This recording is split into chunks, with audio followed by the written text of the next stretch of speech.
Welcome back. You're watching the West edition of the Property Show. Now coming up on the West edition are micro markets of Pune and Ahmedabad. Pune's skyline may soon undergo a dramatic change, with the government considering new development control rules that will see the city growing vertically. While this will permit bigger development in Pune and allow for more densification, there are critics who claim that the city's infrastructure will not be able to cope. Nikhil Shivadas joins us with this story from Pune.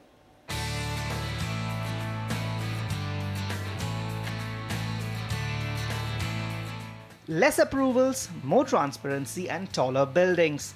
These are some of the treats in store for Pune city if the Pune Municipal Corporation goes ahead with its proposed development control rules, something the civic agency believes is essential to ensure that the city can house its growing population.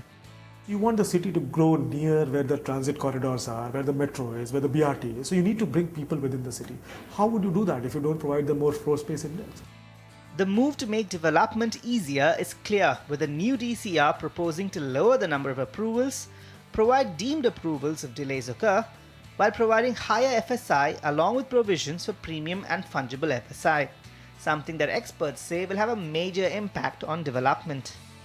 The term FSI was a big taboo till now. Now this untouchability has been removed now. The basic concept is addition of FSI as per the carrying capacity of the road. As the road width increases, the FSI increases. Areas along the metro route will also benefit thanks to an FSI of 4 being considered, and experts expect a high degree of commercial and residential development, much as in the case of Delhi. But the bulk of the impact of the proposed DCR is expected in the periphery, where roads are wider.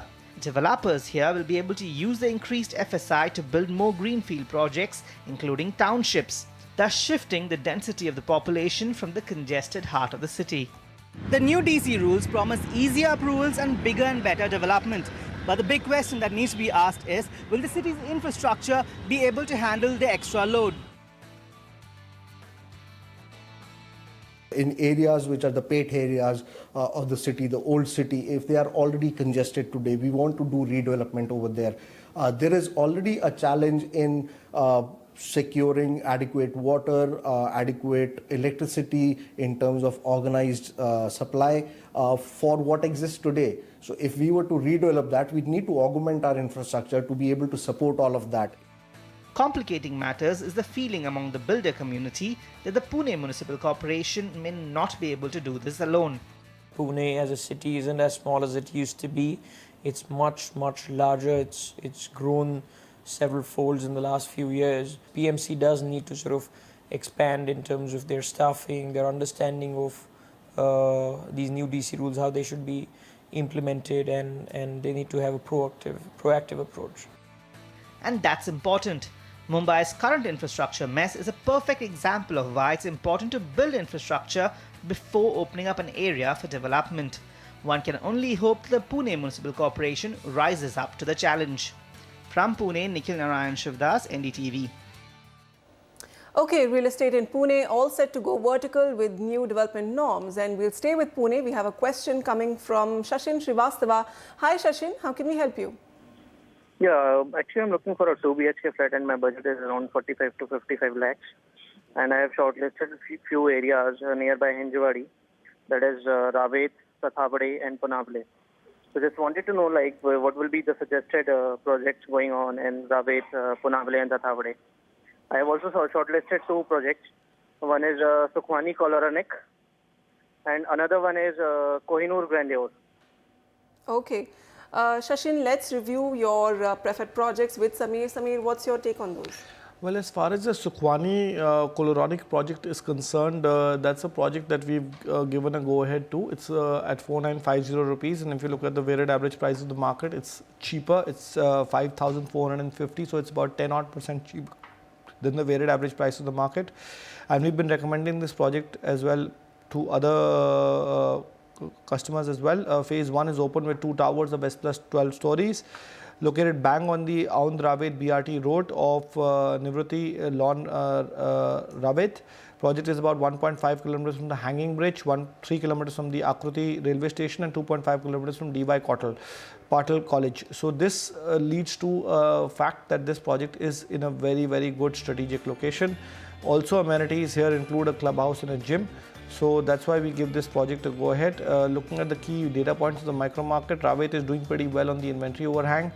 Very safe micro market, even with a high supply of 8,390 units, 13 months is the inventory overhang, and the price appreciation has also been pretty decent at about 11% on an annualized basis. There are two more projects that you can consider. One is Gloria Phase 1 by Namrata Construction. This project is at 4,700 rupees, again lower than the weighted average price of the market, having a lot of amenities including a swimming pool, club, gym, a herbal plant, a meditation hall and indoor games. This is a JV project with Omkar Group. Project is about 800 meters from the Mumbai-Pune expressway, so well located. Phase 1 is open with 8 towers and third slab work is in progress. Developer has delivered about 20 odd projects in Pune itself. DNV Arcelia Phase 1 by DNV Builders at 4,750 rupees is spread across 2 acres. Developers delivered about 6 projects in PCMC limits. Again, clubhouse, gym, basketball court, children's play area are a part of this project. It's 2.4 kilometers from SB Patil School and 4.2 kilometers from the ISKCON temple. Okay. Samir, if you had to pick out the promising locations of Pune, how would you go about it? Ravet is doing well because of its proximity to Hinjewadi.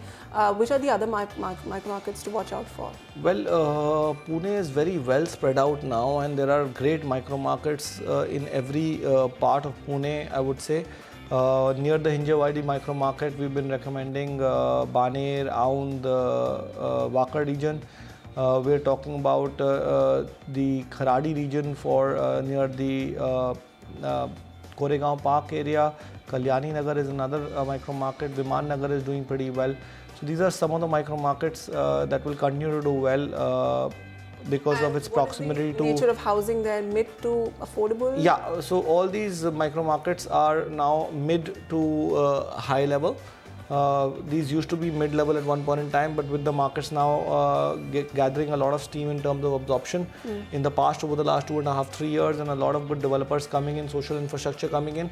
Now you can even see some luxury projects in these micro markets. Of course, one more micro market that I forgot to mention, and that's an evergreen micro market, is the Hadapsar micro market, which also generates a lot of employment, and the Magarpatta city and the Amunara Park town are big townships out there which continue to do well.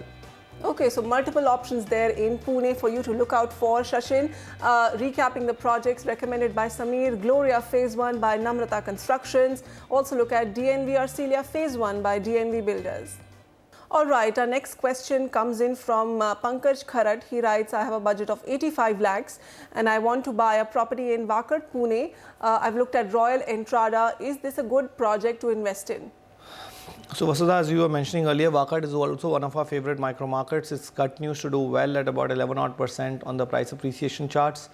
This project that you've shortlisted is a good project, although trading at 6720 rupees, but it is an all-inclusive price. Keep that in mind. Otherwise, the weighted average price in the market stands at about 5950 rupees. So markets have gone up quite a bit over here because of more expensive projects being launched, I would say. Not so much because of the appreciation, because the appreciation is in line, as I mentioned. The inventory overhang is exceedingly safe, even with 23,000 units being launched here, 12 months only.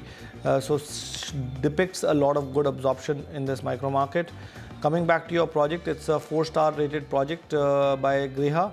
All building plan, CC till 12th story are in place. Amenities here are great, including a food court. Besides the clubhouse, swimming pool, multi-purpose hall, open-air theatres. The project is spread across 6 acres and consists of a total of 5 towers. It's just located off the Mumbai-Bangalore highway and 2.8 kilometers from the Dange Chowk. So great location. The other 2 projects are Kalpatru Splendor at 6,500 rupees. Again, a very reputed developer from Mumbai as well, doing projects in Mumbai, in Pune as well now. Amenities here include swimming pool, clubhouse, fitness center. This project is spread across 6 acres. The project is partially ready with 6 towers already delivered and well inhabited, which is always a big positive. Akshay Towers by RK Lunkad Housing, again a big developer out of Pune. This project has got a clubhouse with swimming pool, mini tennis court, landscape garden. It's ready and well inhabited. Possession handed over earlier this year. Project is located on Kalewadi Wakad Road, 1.7 kilometers from NH04. Kalpataru Splendor is one project to look at by Kalpataru Limited, and Akshay Towers by RK Lunkard Housing. Narayan Joshi writes to us, I have a budget of 40 lakhs. I want to buy a project in Ahmedabad, a 2 BHK, either on SG Road, Gota, Gandhinagar. Sameer, your options. Well, keeping his budget in mind and his requirement, Gota is the right micro market that comes amongst the three. Although the inventory overhang is about 30 months, but Ahmedabad micro market is an end user micro market. Not too many investors, weighted average price being very stable at 2,900 rupees for the mid segment, and the price appreciation also Ahmedabad doesn't appreciate that much, about 6.2%. So inventory overhang not really that much of a cause to worry about in terms of if prices will come down here, because prices are already at pretty low points. The three projects that you can consider are Reflections by Pacifica Companies, again a PE funded developer. It's a PE fund in itself, offering great amenities here: swimming pool, kids splash pool, gymnasium, community hall, meditation hall. It's under construction, expected to be ready in 1 year. Project is located behind the Nirma University, 350 meters off Tagad Road. The second is Vande Matram Crosswinds by Vyapati Group in Gota at 2,600 rupees to 2,900 rupees. Again, all modern amenities being offered as mentioned in the earlier project as well. Project is located near Vande Matram Circle and 1.8 kilometers from SG Highway. Construction is supposed to be ready by mid-2017. And lastly, we have Akruti Elegance by Aroma Realities in Gota at 2,888 rupees a square foot. Project has connectivity through SG Highway further to SP Ring Road. Again, all the amenities in place. Is located near the Godrej Garden City also, and the project is ready as well as under construction stock, so expected to be ready in the next 6 months, so you can choose between ready and under construction as well. Okay, so Mr. Joshi, in your budget of 40 lakhs in Ahmedabad, look at Gota, Reflections by Pacifica Companies, Vande Matram Crosswinds by Vyapati Group, and Akruti Elegance by Aroma Realties. Those were the top residential developments in the West region of India. Projects like those we just discussed.